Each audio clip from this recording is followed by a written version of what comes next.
Otherworldly Evil Monarch, Bab 14. Judul, Dugu Xiaoyi.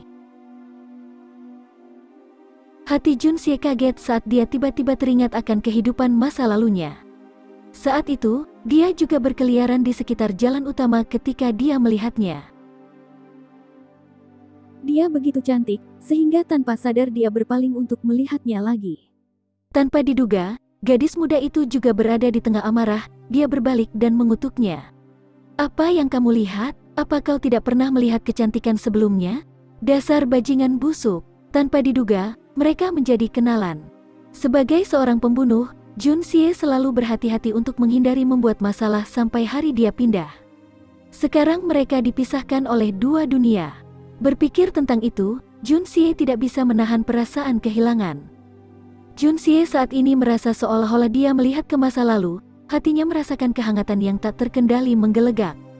Melihat gadis muda itu membawa perasaan hangat yang sama kembali ke dalam hatinya. Dia tersenyum dan berkata, "Nyonya, apakah kita pernah bertemu sebelumnya? Kamu tampak akrab." Gadis muda itu mengertakkan gigi saat dia menatapnya. "Poi, wanita ini sangat menyadari siapa kamu, dasar sampah." "Tuan muda ketiga Jun, trik macam apa yang kamu pikirkan untuk dimainkan hari ini?" "Bermain pertemuan pertama? Jadi, dia sebenarnya adalah seseorang yang aku kenal."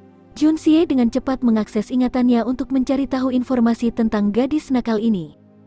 Tidak dapat menahan diri dari rasa malu, dia tertawa ringan, dan tanpa berpikir menjawab. "Untuk berpikir bahwa kita benar-benar kenal, ini pasti takdir, Nona Dugu." "Ini takdir? Omong kosong apa ini?" Nona Dugu menatap dengan mata tercengang. Salah satu pengawal wanita tiba-tiba tidak bisa menahan dan tertawa. Adapun Tang Yuan, setelah dia menyadari bahwa Jun Xie belum menyusulnya, dia mundur dan mendengar kata-kata Jun Xie. "Hormat, tuan muda ketiga Jun benar-benar seorang profesional dalam hal merayu wanita. Namun, keberaniannya bahkan lebih layak dihormati." Mereka yang berani mengucapkan kata-kata ini kepada wanita nomor satu yang tidak masuk akal di kerajaan Tianxiang, Nona Dugu Xiaoyi, berada jauh dan sedikit di antaranya. Dugu Xiaoyi menatap Jun Xie, matanya perlahan melotot saat semakin tajam. "Jun Moxi, mungkinkah menurutmu rasa sakit dari pukulan terakhir itu tidak cukup? Kebetulan, wanita ini sedang dalam suasana hati yang buruk, aku dapat membantu kamu melonggarkan tulang kamu untukmu." Jun Xie terkejut dan akhirnya bisa mengingat bahwa Dugu Xiaoyi ini adalah satu-satunya orang yang paling ditakuti Jun Moxi. Singkatnya, dia melakukan sesuatu yang mengakibatkan Dugu Xiaoyi mengalahkan sinar matahari mutlak dari dirinya, yang membutuhkan waktu setengah bulan sebelum dia bisa merangkak dari tempat tidur.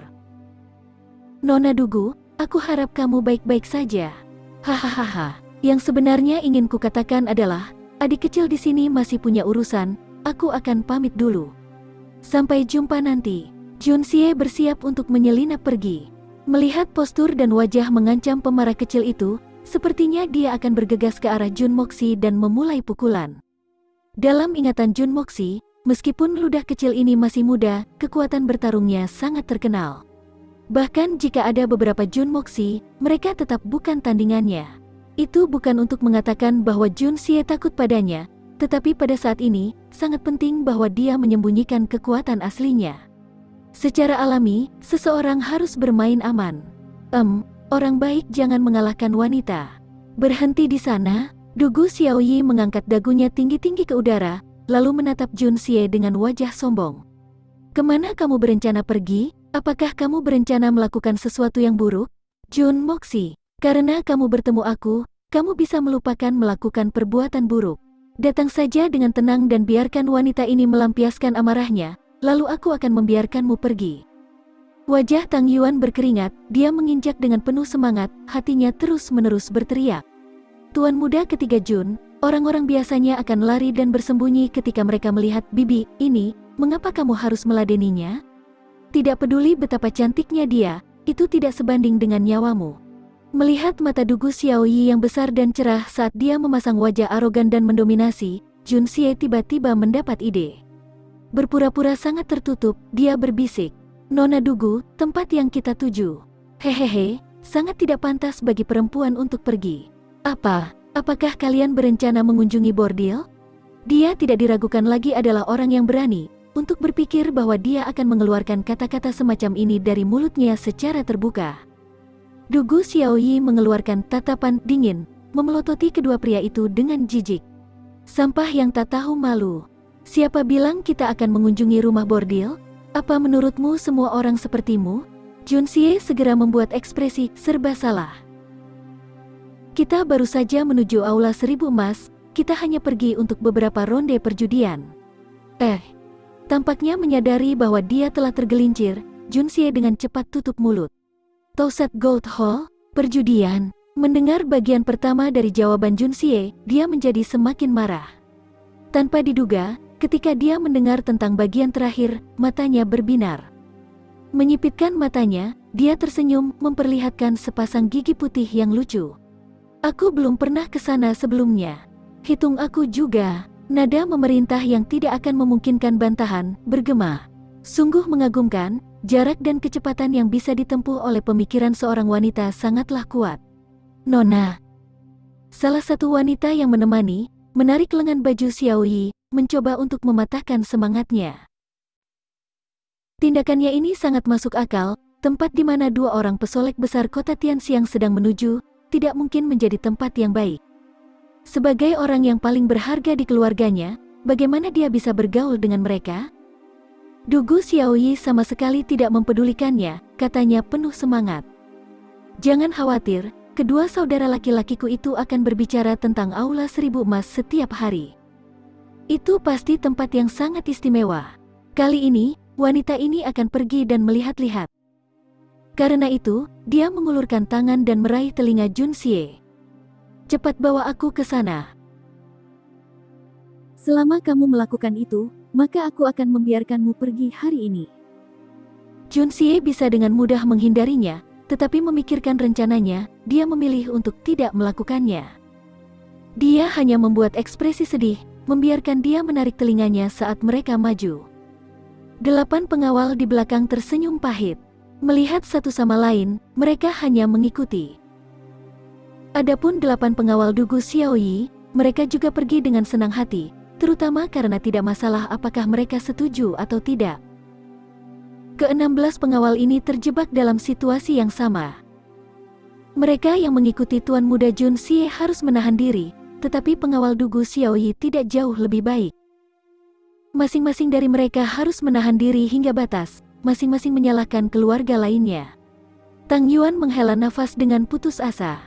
Mengapa harimau betina tiba-tiba muncul di jalan kita? Jika dia tidak sengaja melihat surat perjanjian itu? Tang Yuan menggigil. Orang ini adalah seseorang yang mampu menyebarkan berita ke seluruh kota dalam waktu setengah hari. Dalam waktu 2 hari, semua karakter penting di kerajaan akan tahu. Ketika itu terjadi, sebaiknya aku bunuh diri. Sekelompok orang tiba di Toussaint Mille Fragrance Restaurant, melewati halaman luar, lalu masuk ke halaman besar di belakang. Tang Yuan dengan tidak sabar bergegas masuk, berteriak sekuat tenaga. Tuan muda ketiga Jun ada di sini. Cepat, kasih lewat. Diiringi ledakan tawa singkat, 6 anak muda muncul di ambang pintu. Sebelum salah satu dari mereka dapat mengatakan apa-apa, mereka melihat Dugu Xiaoyi masuk sambil menarik telinga Junxie.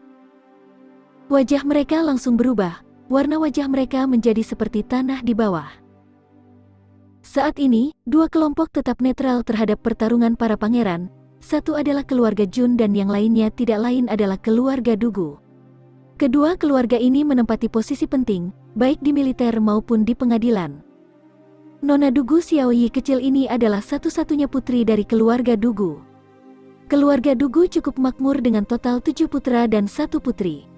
Sebagai satu-satunya putri, dia menjadi eksistensi yang berharga dan sangat dimanjakan sampai ke titik kesombongan. Namun, gadis kecil ini sangat berbakat. Bahkan di usianya yang masih muda, tingkat kultivasinya di Xuan Qi telah mencapai tingkat yang lebih tinggi. Dia juga diberkahi dengan rasa keadilan yang kuat. Namanya bergema jauh dan luas di kota Tianxiang dan dikenal sebagai Nemesis of Debauchees. Semua tuan muda yang hadir di sini hari ini semuanya mendapat kehormatan untuk menderita di bawahnya. Dikatakan bahwa kakek tua dari keluarga Dugu Zongheng adalah ahli Xuan Qi yang berkemampuan tinggi, terkenal telah mencapai peringkat Sky Swan. Dia adalah satu-satunya di kerajaan yang bisa menantang Jun Zantian dari keluarga Jun. Adapun posisinya, dia juga seorang Grand Duke. Adapun ayah Dugu Xiaoyi, Dugu Wudi dan ketiga pamannya, semuanya adalah jenderal besar kerajaan. 7 saudara laki-lakinya juga bertugas di militer. Jika seseorang membandingkan, maka otoritas dan pengaruh keluarganya yang mencengkeram hanya beberapa langkah di belakang keluarga Jun saat ini.